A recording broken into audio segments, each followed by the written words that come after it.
हम हो पिया अब तू हो पिया तमुंड बना है ले हल जा हम हो पिया अब तू हो पिया तमुंड बना है ले हल जा का चला चादरा में चादरा मनाई तो एम्बुलेंस गोरी तू तो लगे लो कोई दिल बारू घायल हो कन्ही बटन के पायल हो हम पटवनी तोरा के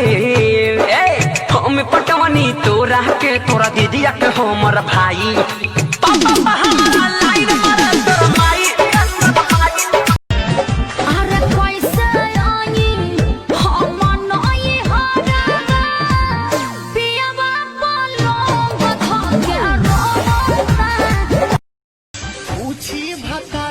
बताइब कैसे अपन चढ़ली जवनिया धो गई जवन ससुरवा में होला नई हदवे में हो गई तो कहियो पादी देवरबा पापी हो मोर जवानी के फोटो कापी हो कहियो पादी देवरबा पापी हो मोर जवानी के फोटो कापी काहे खिसियाइल बारू जहान ले बुका हो बोल हमर सुगनी परान ले बुका हो बोल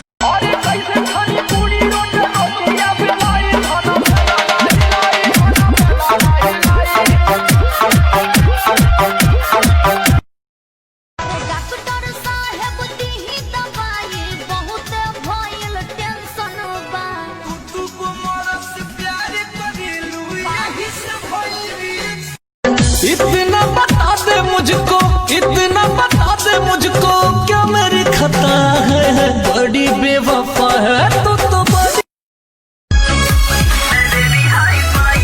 बड़े बाप की बेटी हूँ मैं मुंबई से आई हूँ तू क्या पटाएगा मैं बेबी हाई फाई हूँ आरा के आवारा ही चैलेंज तोहके देता ना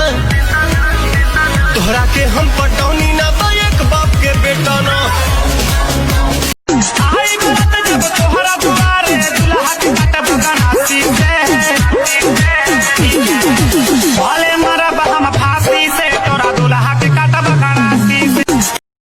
तोहर बतिया लगेला जैसे गोली जैसन तू तो सचा हूँ मैं लगेलू हीरोइन जैसन हम करी तो से प्यार तुझे करेलू इनकार काहे बतिया न मानेलू तू लड़की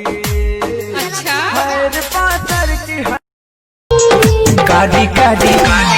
काडी काडी काडी काडी अखिया से कोके कलाकारी जान काहे खाती मारो तारू हमरो ये प्यारी